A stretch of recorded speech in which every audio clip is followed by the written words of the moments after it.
Hello, good morning students. अपन लेते हैं next topic, that is animal breeding. Animal breeding सबसे इंपॉर्टेंट एस्पेक्ट है किसका? एनिमल हस्बेंड्री का। Okay, most important aspect of animal husbandry, most important aspect of animal husbandry। हाँ जी, तो animal breeding के अंदर हम क्या स्टडी करते हैं? एनिमल ब्रीडिंग पहले भी हो रही थी, ठीक है ना, कोई नई चीज नहीं हो रही है। ब्रीडिंग पहले भी हो रही थी, ब्रीडिंग आज भी हो रही है, लेकिन आज हम उसके अंदर क्या यूज कर रहे हैं? साइंटिफिक एंड कंट्रोल मेथड्स, जिसके थ्रू आपके जो स्पीशीज है या ब्रीड है उसका इंप्रूवमेंट हो और जो प्रोडक्ट वो दे रहा है उसकी वैरायटी क्या हो? इंक्रीज हो और साथ में हाई भी हो। तो हाई यील्डिंग वैरायटीज का प्रोडक्शन हो रहा है for the food enhancement, that is known as the animal breeding. So animal breeding क्या हुआ? Control and scientific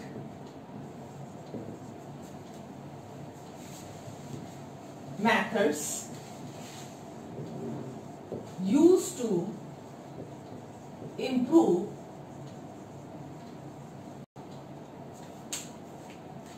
yielding,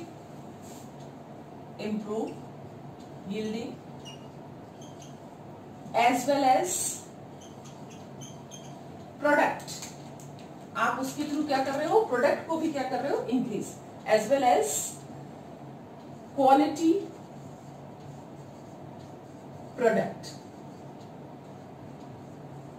of particular breed. जिस ब्रीड के लिए भी आप काम करेंगे उसके लिए है of particular breed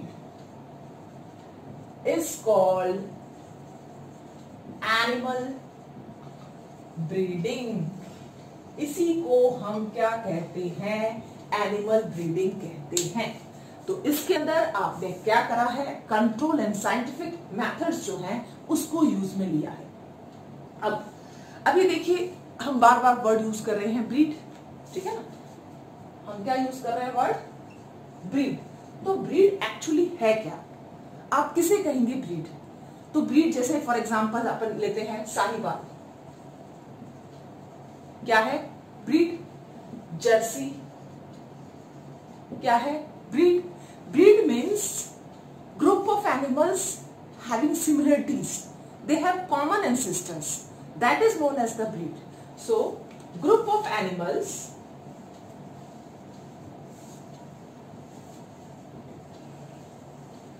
have common similarities, having same descent। Okay, तो सेम डिसेंट कह सकते हो आप इसको, या फिर आप कह सकते हो कॉमन एंसेस्टर।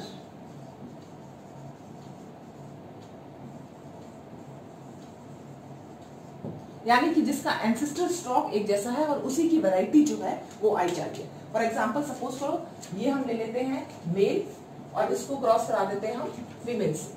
तो ये आपने मेल और फीमेल जो क्रॉस कराए हैं, अब इसके बाद में जितनी भी प्रोजेनीज मिलेंगी उनको आप फर्दर क्या करा रहे हो? क्रॉस करा रहे हो, ठीक है ना। जैसे आपने इसको क्रॉस करा दिया, ये मेल है, ये फीमेल है। अब इनकी जो प्रोजेनी होगी तो इनके बीच में क्या होगा? सिमिलरिटीज होंगी। इसी को हम क्या कहते हैं? ब्रीड कहते हैं, ठीक है ना। हैविंग द सेम डिसेंट आ रहे हैं इसके और कॉमन एंसेस्टर जो है वो है। तो इस तरह का जो ग्रुप बनेगा रिलेटेड एनिमल्स का, उसको आप क्या कहेंगे? That is the breed, that is known as the breed. अब एनिमल ब्रीडिंग के मेथड को हम किस तरह से अप्लाई करते हैं, किन कौन से मेथड्स होते हैं, कितनी टाइप्स होती है इसकी, उसको थोड़ा सा हम देखेंगे। सबसे पहले हम टाइप का डिस्कशन तो बाद में करेंगे, उसको सिर्फ तीन जो उसकी टाइप्स हैं उनके नाम पहले अपन लिख लेते हैं। सो एनिमल ब्रीडिंग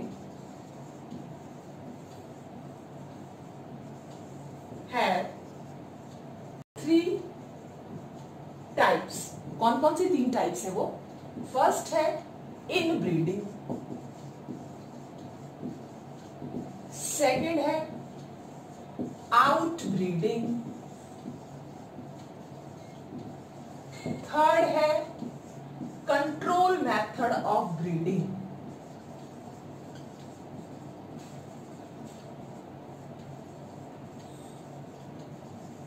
क्लियर? तो ये 3 है, नाम से ही पता चल रहा होगा। इन ब्रीडिंग मतलब एक ही ब्रीड के अंदर कर रहे हैं, ठीक है ना, क्रॉस। आउट ब्रीडिंग यानी कि अनरिलेटेड जो है ब्रीड्स उनके बीच में क्रॉस कर रहे हैं, और अगर सेम भी है तो 4 to 5 जो है जनरेशन जो है उनके बीच में कभी भी एक्सचेंज ऑफ जीन फ्लो नहीं हुआ हो तब। और कंट्रोल मेथड्स जैसे कि artificial insemination, multiple ovulation, embryo transfer, इन टेक्निक्स को हम क्या करेंगे, यूज में लेंगे। तो इन तीनों को हम थोड़ा सा डिटेल में ले लेते हैं। They are very important for the examination point of view, specially NEET. Okay बेटा, नाउ फर्स्ट इन ब्रीडिंग।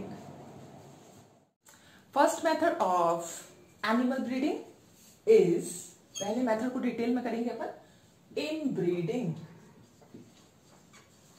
अब inbreeding means breeding within same breed.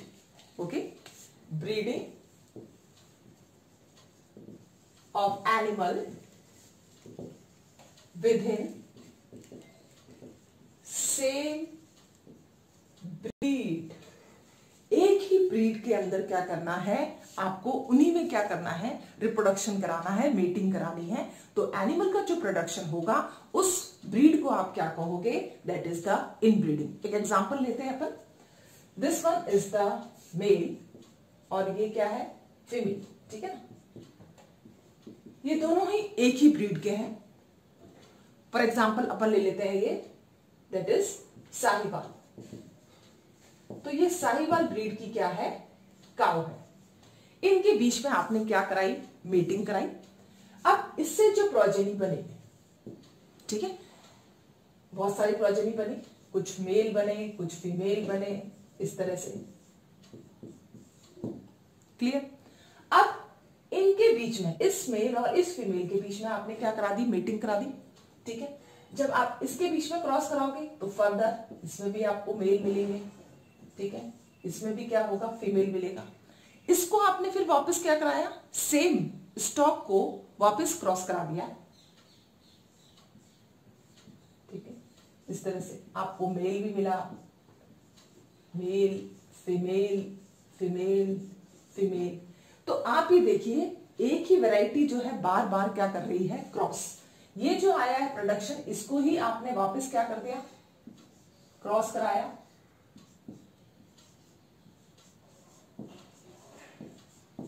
तो इस तरह की जो ब्रीड्स आपको मिल रही है, आप ये देखिए, ये है first generation, second, third, fourth, fifth. जब ये जनरेशन इस तरह से मूव आउट करती जाएगी तो एक स्टेज ऐसी आएगी कि इसकी फर्टिलिटी जो है रिड्यूस हो जाएगी और धीरे धीरे क्या हो जाएगी, फिनिश। अब इसके ड्रॉबैक्स क्या हैं उनको अपन लेते हैं। तो ये तो पता चल गया, that is the breeding in the same breed, okay, that is known as the inbreeding. The drawback is, first, there is maximum possibility of this expression of recessive gene. Maximum possibility of expression of recessive genes।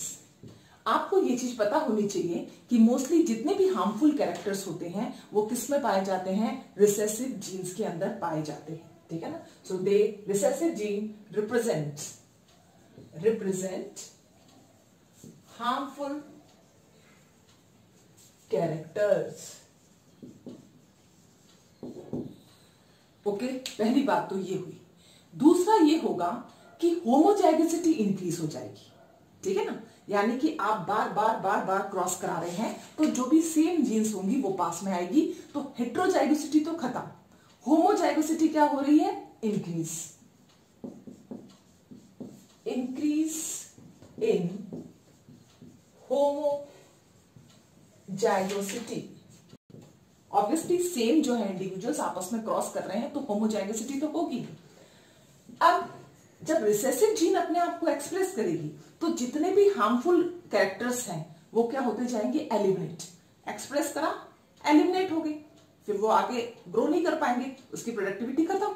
इस तरह से धीरे धीरे क्या होगा, jeans अपने आप को एक्सप्रेस कर रही हैं तो जितने भी हार्मफुल कैरेक्टर्स होंगे वो उस प्रोजेनी से क्या हो रहे हैं, eliminate. There is elimination of harmful characters।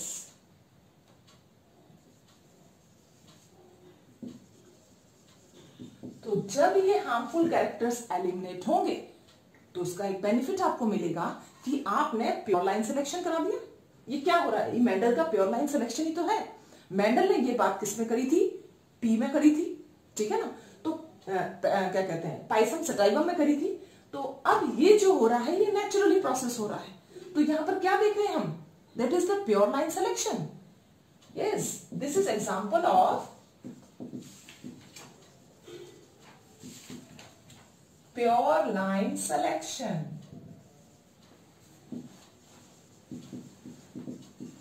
इसी को हम प्योर लाइन सिलेक्शन कहते हैं। अब आप इसके अंदर देखिए, जैसे जैसे हार्मफुल कैरेक्टर्स आएंगे, एलिमिनेट होंगे, तो जितने भी बेनिफिशियल कैरेक्टर हैं उनका क्या हो रहा है, accumulation। so accumulation of beneficial genes, क्योंकि जितने भी हार्मफुल थे वो तो एलिमिनेट होके खत्म हो गए। that is accumulation of beneficial genes और कैरेक्टर, ये काम हो रहा है सबसे इंपॉर्टेंट। और दूसरा इंपॉर्टेंट काम ये हो रहा है कि प्रोडक्टिविटी जो है, फर्टिलिटी जो पावर है वो क्या हो चुकी है, खत्म, रिड्यूस हो जाएगी। ये इतनी जनरेशन जो क्रॉस कर रहा है, धीरे धीरे इसका नेगेटिव इफेक्ट ये पड़ेगा कि इसकी फर्टिलिटी जो है वो डिक्रीज हो रही है और ऐसा भी दिन आएगा कि वो फिनिश ही हो जाएगी। So there is decrease in the reproductive capacity, decrease in fertility। Clear. So inbreeding इस तरह का जो प्रोसेस हुआ है जिससे फर्टिलिटी क्या हो गई है, डिक्रीज हो गई है, इसी को हम क्या टर्म देते हैं, inbreeding depression. This is what we called inbreeding depression. Form inbreeding depression। This is nothing but the inbreeding depression। ये होता है inbreeding depression। It means यहां पर आप बार बार क्रॉस कराओगे तो क्रॉस कराने से यहां पर रिसेसिव जीन्स अपने आप को क्या करेंगी, एक्सप्रेस करेगी। होमोजाइगोसिटी क्या होगी, इंक्रीज होगी। धीरे धीरे हार्मफुल कैरेक्टर्स क्या हो जाएंगे, एलिमिनेट हो जाएंगे और आपको एक पूरा का पूरा क्या मिल जाएगा, प्योर लाइन सिलेक्शन का एक स्ट्रक्चर मिल जाएगा। जब प्योर लाइन सिलेक्शन होता है तो एक्यूमुलेशन ऑफ बेनिफिशियल जीन्स भी होती हैं, ठीक है ना। लेकिन एक ड्रॉबैक इसका ये है कि इसकी फर्टिलिटी पावर क्या हो गई है, रिड्यूस हो गई है, जिसको हमने क्या कहा है, इन breeding depression. Decrease in fertility which forms in breeding depression. Clear. तो इन ब्रीडिंग डिप्रेशन होता है खत्म। अब हम लेते हैं अपना next, that one is the out breeding. Yes, second one is the out breeding. तो आउट ब्रीडिंग बेसिकली क्या होता है, आप दो अनरिलेटेड ब्रीड्स को क्या करा रहे हो, cross. So this is the crossing between two unrelated breeds। Okay, आप उनके बीच में क्रॉस करा रहे हो, या फिर यह भी हो सकता है कि आप सेम ब्रीड के बीच में क्रॉस कराएं, लेकिन उसके बीच में 5 to 6 जनरेशन का क्या होना चाहिए, गैप होना चाहिए। प्लीज रिमेंबर, सेम ब्रीड के अंदर भी हम क्रॉस करा सकते हैं, लेकिन उसके अंदर कम से कम डिफरेंस कितना होना चाहिए, 4 to 5 जनरेशन का।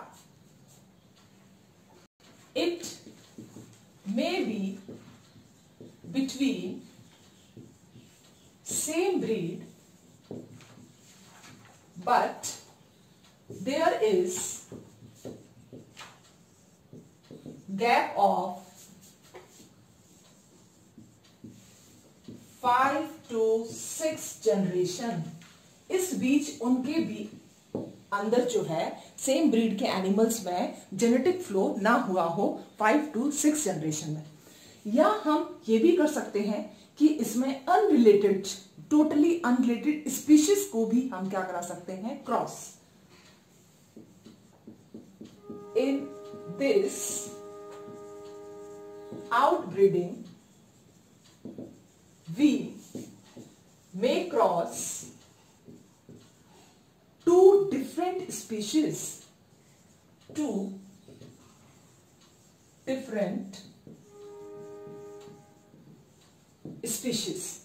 तो अब आप देखिए आउटब्रीडिंग का क्या मतलब हुआ, 2 अनरिलेटेड ब्रीड्स के बीच में क्या कराना, क्रॉस, या फिर between same breed but gap कितना होना चाहिए, 5 to 6 जनरेशन का। और आउटब्रीडिंग आप और किसको कह सकते हैं, अगर क्रॉस 2 डिफरेंट स्पीशीज का हो, इन तीनों ही केस में आप उसको क्या कहेंगे, आउटब्रीडिंग। ठीक है, तो सबसे पहले आउटब्रीडिंग के अंदर जो इन्होंने कहा है 2 अनरिलेटेड स्पीशीज और सेम वाला, तो हम सेम वाला जो दिख रहा है आपको, उसको एक न्यू टर्म दी जाती है, that is known as the cross breeding. तो इसी की ही एक टाइप है, first type, that is cross breeding. ठीक है, ये तो होगी इसकी फर्स्ट टाइप, इसको भी अपन करते हैं डिटेल में। दूसरा, इसकी एक और ये जो टाइप है जिसके अंदर आप अनरिलेटेड ग्रुप्स लेते हो, ठीक है ना, दैट इज आउट क्रॉस अपन कहेंगे इसको, एक और आउट क्रॉस। और तीसरा जो है इसकी एक और टाइप अपन लेंगे, third type is the inter species, inter species cross. अब आ जाइए सबसे पहले हम डिटेल के अंदर क्या करेंगे, तीनों को हम डिफरेंट पॉइंट ऑफ व्यू से करते हैं ताकि समझने में आसानी हो। पहला हम ले रहे हैं आउट क्रॉस, सिंगल लाइन है, that is a single out cross resolve in breeding depression. एक आउट क्रॉस जो है इन ब्रीडिंग डिप्रेशन को रिमूव कर सकता है। Single outcross is capable of removing inbreeding depression। Okay बेटा, ये चीज क्लियर है, ये एनसीईआरटी की लाइन है और बहुत बार नीट में पूछी जा चुकी है। ये आपके आगे वाले चैप्टर्स में भी है, रिप्रोडक्शन वाले चैप्टर्स में। अब ये तो हो गया आउट क्रॉस। आउट क्रॉस का एक और मतलब क्या हुआ, ये तो आपने एक एग्जांपल बता दिया आउट क्रॉस का।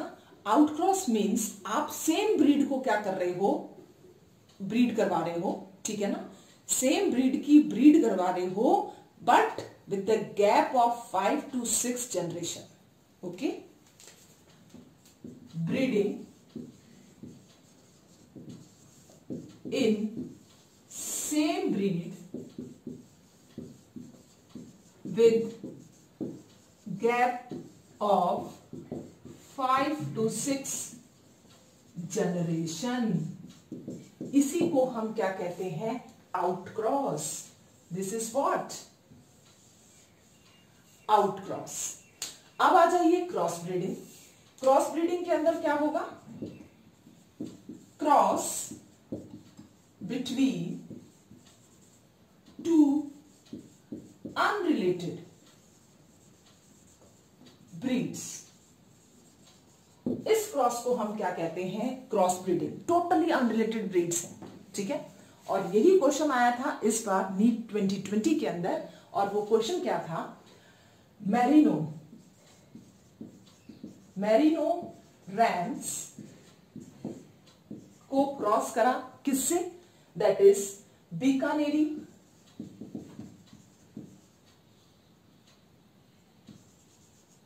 एबी से। इस जो क्रॉस था, ये फीमेल ली है हमने बीकानेरी वाली, और मेल वाला हमने क्या लिया है, मेरिनो रैम्स। इन दोनों को क्रॉस कराया और आपको कौन सी variety milli, that is Hissardale. तो this is very very important, और ये अभी इस बारे नीट का ही क्वेश्चन है। Directly gain 4 marks with simple this type of matter. Yes, अब थर्ड जो आपका रह रहा है inter species cross. Inter species cross के अंदर आप टोटली 2 अनरिलेटेड स्पीशीज को ही क्या करा रहे हो, crossing between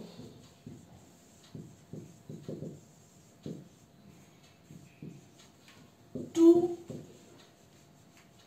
unrelated, two related लिखेंगे, अनरिलेटेड नहीं लिखेंगे बेटा, क्योंकि दोनों दिखने में भी तो एक जैसी होनी चाहिए। Two related cross, two related species. तो 2 रिलेटेड स्पीशीज जो है उनके बीच में हम क्रॉस करा रहे हैं। फर्स्ट एग्जांपल है अपना म्यूल। जानते हैं हम सब म्यूल किसका प्रोडक्ट है, yes, mule is the product of female, that is horse, and male donkey. Clear? एक और एग्जाम्पल है हिनी। सेकेंड इज द हिनी। अब देखो हिंदी के अंदर H फर्स्ट वर्ड आ रहा है, जो फर्स्ट वर्ड होगा वो मेल के लिए होगा। तो horse, male, horse into female donkey, क्या प्रोडक्ट मिल गया आपको, हिनी। एक और प्रोडक्ट आ जाएगा इसके अंदर, एक और ले लेते हैं अपन example, that is known as liger. Liger के अंदर क्या हुआ, फर्स्ट एल लिख रखा है, तो male lion and female tiger. एक और लिखते हैं अपन, that is tigon, male tiger and female lion. तो ये जो है 2 रिलेटेड स्पीशीज हैं, उनके बीच में क्रॉस कराया है, इसको आप क्या कहोगे, इंटर स्पीशीज क्रॉस। अब आप देखिए आउटब्रीड, तो आउटब्रीड मतलब क्या हुआ, आप एक ही ब्रीड के इंडिविजुअल्स को क्रॉस करा रहे हो, दैट इज आउट क्रॉस, जिनके बीच में गैप होना चाहिए 4 to 6 जनरेशन का। आप 2 डिफरेंट ब्रीड्स को क्रॉस करा रहे हो, that is the cross breed, नाम से ही पता चल रहा है। एग्जाम्पल हिसारडेल। आप 2 रिलेटेड स्पीशीज को क्रॉस करा रहे हो, that is inter species cross. I think ये तीनों जो है आपको, जो डिफरेंट टाइप है किसकी, आउटब्रीड की, क्लियर हो गई होगी। ठीक है बेटा, अब हम लास्ट लेते हैं control breeding methods. Yes, next is the third type of animal breeding, that is the control breeding experiment. Controlled breeding experiment. अब आप देखिए ये क्या है, control breeding experiment. Control breeding experiment के थ्रू आप क्या कर रहे हो, न्यू वैरायटी, न्यू ब्रीड जो है वो लेके आ रहे हो। ठीक है, अपनी एनिमल्स की हर्ड यानी कि ग्रुप की साइज को क्या कर रहे हो, इंक्रीज। ये कौन से 2 मेथड्स के थ्रू होता है, first is artificial insemination and the second is the MOET. तो पहला है आपका आर्टिफिशियल इंसेमिनेशन। तो आर्टिफिशियल इंसेमिनेशन हम कर चुके हैं किसमें, रिप्रोडक्टिव हेल्थ के अंदर। Here Semen is artificially introduced in female genital tract of superior quality male. Semen of superior quality male is introduced in female genital tract. तो आर्टिफिशियल इंसेमिनेशन के अंदर जो हम सीमन यूज करेंगे वो या तो हो सकता है काफी लंबे समय तक अच्छी वैरायटी का, आपको नेचुरल ब्रीडर की जरूरत नहीं पड़ेगी। आप क्या कर रहे हो, उसको आप ट्रांसपोर्ट के थ्रू जो है कहीं पर भी मंगवा सकते हैं। तो स्टोर किसमें करते हैं हम सीमेन को, that is known as the cryopreservation. इसको हम क्या कहते हैं, cryopreservation. Cryopreservation means आपको उसको प्रिजर्व करना होता है लिक्विड नाइट्रोजन में -196 डिग्री सेंटीग्रेड पे, ताकि उसकी वायबिलिटी जो है मेंटेन रहे। ठीक है ना। So semen is stored in liquid nitrogen at -196 degree centigrade. तो इस लो टेम्परेचर पर कोई भी डिफॉर्मलिटीज या उसकी वायबिलिटी लॉस नहीं होती है, और वो यूज में लेते हैं हम आर्टिफिशियल इंसेमिनेशन में, लेकिन इसकी सक्सेस रेट बहुत लो है। ठीक है ना। Having low success rate, due to the low success rate हमने अपना जो है मूवमेंट सेकेंड जो है कंट्रोल एक्सपेरिमेंटल ब्रीडिंग एक्सपेरिमेंट के अंदर करा, that is known as the MOET. MOET के अंदर आप एनिमल की हर्ड साइज को इंक्रीज कर रहे हैं, increase in heard size of animal. For example suppose करो गोट को अपन क्या कहते हैं, कपरा। तो कपरा जो वैरायटी है आपके पास में बहुत कम है, और आप चाहते हो कि कम शॉर्ट ड्यूरेशन के अंदर वो बहुत ज्यादा क्या हो जाए, इंक्रीज हो जाए, नंबर उसका इंक्रीज हो जाए, तो आपकी प्रोडक्टिविटी भी बढ़ जाएगी, और जो है क्या कहते हैं उससे इकोनॉमी भी आपकी क्या हो जाएगी, मेंटेन। तो इस तरह से जो कल्चर किया जाता है उसको हम क्या कहते हैं, that is multiple ovulation embryo transfer. तो मल्टीपल ओवुलेशन एम्ब्रियो ट्रांसफर के अंदर हम कैसे करते हैं इस प्रोसेस को, इसका एग्जांपल ले लेते हैं अपन। एग्जांपल में लेते हैं हम काऊ मैडम को। तो ये काऊ है, दैट इज द बॉस बुबैलस। तो काऊ के अंदर जो है हम क्या करेंगे, आर्टिफिशियली FSH को इंट्रोड्यूस करेंगे। ठीक है। और FSH क्योंकि फॉलिकल स्टिमुलेटिंग हार्मोन है, ये लार्ज अमाउंट के अंदर ओवा को क्या करेगा, रिलीज करेगा। तो एक ओवा रिलीज नहीं होगा, 8 या 10 ओवा एक साथ क्या होंगे, रिलीज होंगे। तो मल्टीपल ओवुलेशन होगा, और इस तरह के मल्टीपल ओवुलेशन को हम क्या कहते हैं, सुपर ओवुलेशन। मल्टीपल ओवुलेशन आप कह सकते हो, इसका नंबर जो है दैट इज 8 to 10 हो रहा है। ठीक है ना। So this is known as super ovulation. अब इस ओवुलेशन जो हुआ है उसके बाद में हम आर्टिफिशियल इंसेमिनेशन को क्या करेंगे, इंट्रोड्यूस करेंगे फीमेल जेनिटल ट्रैक्ट के अंदर, आर्टिफिशियली या फिर नेचुरली, दोनों ही प्रोसेस हम काम में ले सकते हैं। ठीक है ना। तो यहां पर आप आर्टिफिशियल इंसेमिनेशन भी कर सकते हो और नेचुरल मेटिंग भी करवा सकते हैं। ठीक है। तो नेचुरल मेटिंग भी हो रही है और आर्टिफिशियल इंसेमिनेशन भी हो रहा है। ठीक है। उसके बाद में अब 8 to 10 ओवुलेशन हुआ है, तो 8 to 10 एम्ब्रियो का फॉर्मेशन होगा। Form 8 to 10 embryo. अब इस एम्ब्रियो को नॉन सर्जिकल के थ्रू या आप सक्शन पंप के थ्रू, नॉन सर्जरी के थ्रू आप सक्शन पंप के थ्रू क्या कर रहे हो, रिमूव कर रहे हो। ठीक है ना। आप सक कर रहे हो और उसको इंट्रोड्यूस करा रहे हो किसी दूसरे न्यू काउ के अंदर, that is known as the surrogate mother. ठीक है, तो यहां पर हम नॉन सर्जिकल मेथड के थ्रू उसको किसमें इंट्रोड्यूस कराएंगे, एम्ब्रियो को इंट्रोड्यूस कराएंगे, इंट्रोड्यूस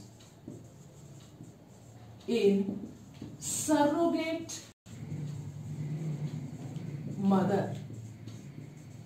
अब आप देखिए 8 से 10 एम्ब्रियो थे, ठीक है ना, 8 to 10 एम्ब्रियो थे, उनको आपने अलग अलग सरोगेट मदर के अंदर डाला, उसको इंट्रोडक्शन कराया उसका, ऑब्वियसली हर्ट साइज क्या हो जाएगी, हर्ट साइज क्या होगी,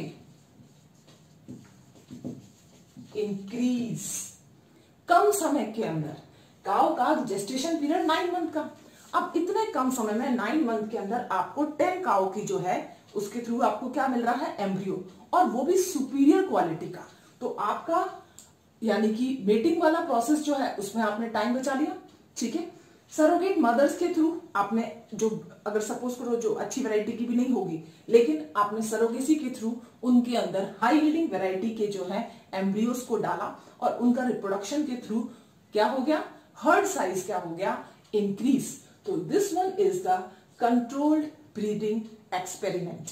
ओके, तो कंट्रोल ब्रीडिंग एक्सपेरिमेंट आपने 2 मेथड्स के थ्रू करा, that is artificial insemination and multiple ovulation embryo transfer technique.